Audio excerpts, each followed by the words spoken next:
Alright, so we are back where we left off, and I'm just going to jump right back into our mode control here. Here's our startup routine, and let's see what's going on in here. So to start, we're looking at our level, and if our level is less than 50, then we're calling pump start. If it's greater than 60, then we're calling pump stop. Okay, well that all makes sense, but why are our devices firing so quickly? So let's come in here, and it doesn't look like we're actually getting a 5-second delay on anything, and that's what's making me unhappy. So we're seeing our heater start, and we're coming down here, and let's see, as long as we're not resetting, okay, so it looks like our timers are resetting over and over again. I've got some bad logic in here.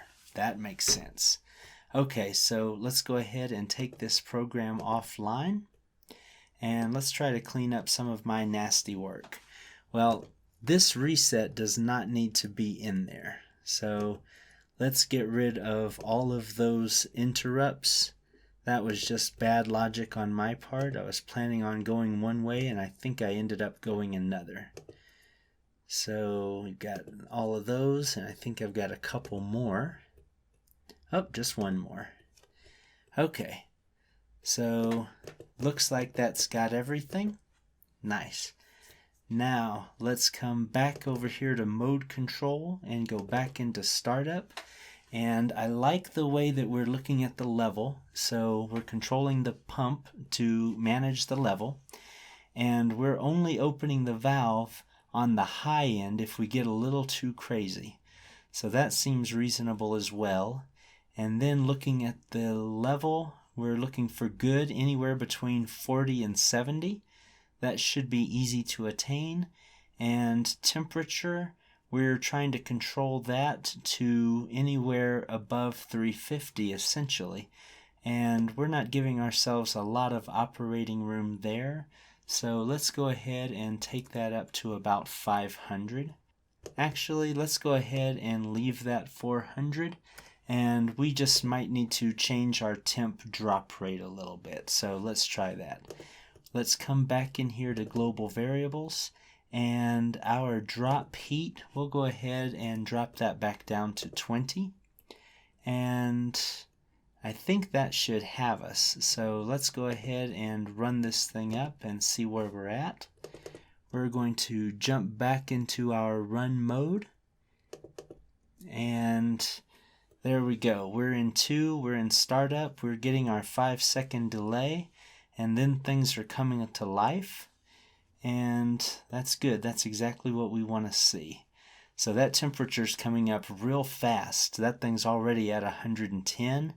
And once we get that up to 300, we're going to look for our mixer to come on. And we're looking for our level to get up in the 30 to 70 range. And right now, we're already almost there. So, okay. Our level is up into a healthy range. And there we go. Our temperature is just rounding out that 300. After 5 seconds, we should get mixer action. And any second now. Where's my mixer? Well, my temperature's high enough, but I'm not getting mixer. So that tells me that I've got some kind of problem in my mode control startup. So let's come in here and see if we can figure out what's going on. If temperature is greater than 300, then I want mixer start. Well, temperature is 397, but for whatever reason, it looks like I'm not getting mixer start. So where is my mixer start? Actually, it says it's true. So when I come in here to device control, let's see where my mixer is.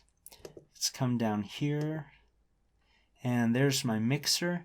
I'm sending in the mixer start signal, and supposedly I'm trying to energize mixer, but it looks like mixer isn't running. So let's just pull this down a little bit so I can see my mixer. And I think I see what the problem is. everything in this ladder logic has to be refreshed. So I'm getting values stuck in there for the starts and stops. Okay, that doesn't make sense to me why it would work that way, but I see that it is, and I'm going to have a more structured release on these delay runs.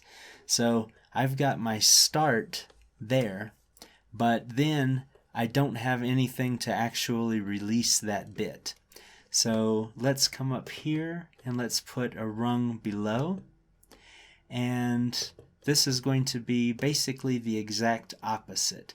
So I'm going to say that based on a reverse coil, let's drag that down here if it'll let me. It's making me throw it way over there. Okay, so we're going to look at heater start, and there we go.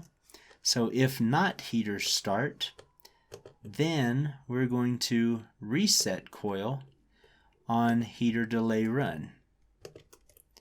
Kind of painful to have to do it that way, but it looks like that's what it wants. So let's copy that, and let's change this to contact negated.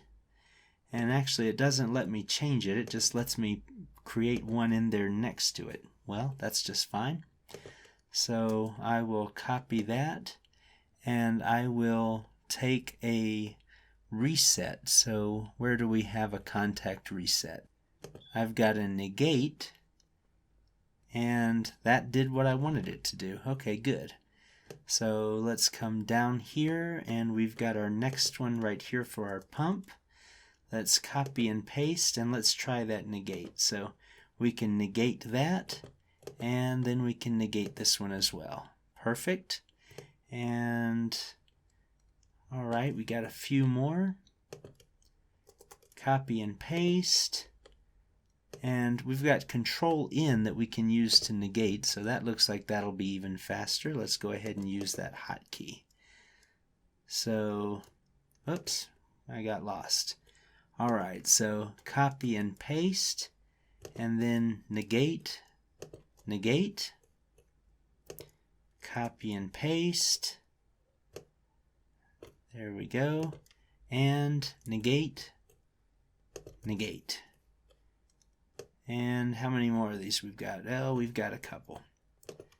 Copy, paste, one negation, two negation, and last but not least.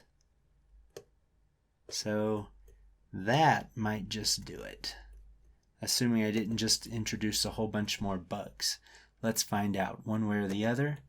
Log in, put this thing into run, go back to our globals, and let's flip that switch. So we are sending it a true, and we're in mode 2. 5 seconds till our devices come online, and good, it looks like we're now moving. So our levels coming up, our temperatures coming up, and in no time we should see our mixer come on once we get our temperature up to 300. We should see that after a 5-second delay. Let's see if we get it working this time. So where's our level? We're at 24. Okay, well, so far that's working. I'm kind of happy with that. And now once we can actually get it into operating mode and see this thing going up and down with the valve and everything else, I think that's when I'll really know that I like my figures the way that I've got them. Cool. Our mixer came on when it was supposed to. That's a plus.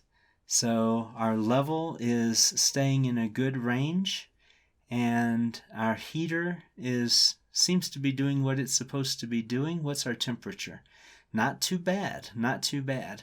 So now we just need to keep an eye on that mode, and once that heater's been on, or once that mixer's been on for 30 seconds, hopefully we're going to see ourselves, oh, there we go, we're in mode 3, guys, we're in mode 3.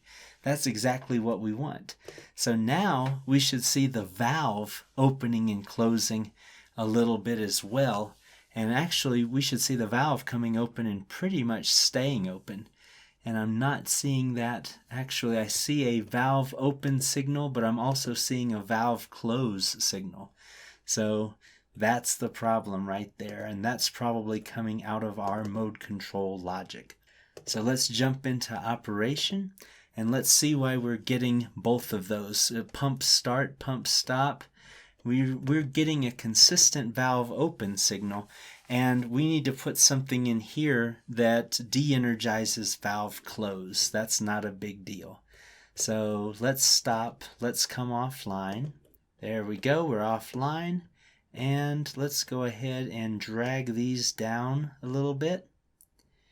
And let's just make sure that if we're opening our valve, we're also stopping our valve.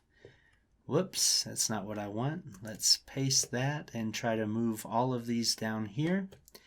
And we're going to line up a false, and we're going to send that to valve close right before we tell it to open.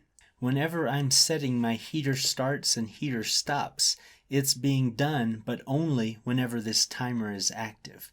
So what I can do, I'm already using a bunch of moves right here. Well, let's go ahead and do the same thing. So I'm going to just copy a move block. Actually, I'm going to go ahead and just copy one of these whole chains right here. Copy, paste it, and bring that right over here. And instead of, actually I don't need this piece because I've already got that piece right here. I'm going to take this and just copy and paste that, and then let me bring that down here. So I also don't need this false. What I need instead is an ONS7 dot Q. So I'm just going to constantly move that over here, and that's going to be independent of the timer. So let's copy and paste, paste, and paste once more. And I'm going to be looking at my one-shots respectively. So 7, then 8, then 9, and then 10. Got them. And then these are the properties that I'm going to be looking at as well. So let me just pull these down here. And I'm just copying and pasting them because there's really not an easy way to break the connections. And then once I'm done with this, I'll just go right back up and delete the originals. There we go. And gone. Okay, so this does not look pretty, but I'm pretty sure it'll work. So after I do this, we're going to be ready to test it, but we're going to go ahead and hold off, and I'm going to do that in the next lecture. Don't worry, you're not going to miss anything. And one more thing that I want to do is I want to put a reset button on my counter. I think I already have the button. Yeah, I've got a count reset push button, and I just want to go ahead and put that into my globals. So let's come back into my globals over here, and that's called count reset underscore PB, and that's going to be a bool. Got it? And then we can go ahead and take that right out of here. So delete it. So now it's going to recognize that that's global, presumably. And let's go ahead and wrap this lecture. And when we come back, I think we're about ready to finish this thing up. So I'll see you then.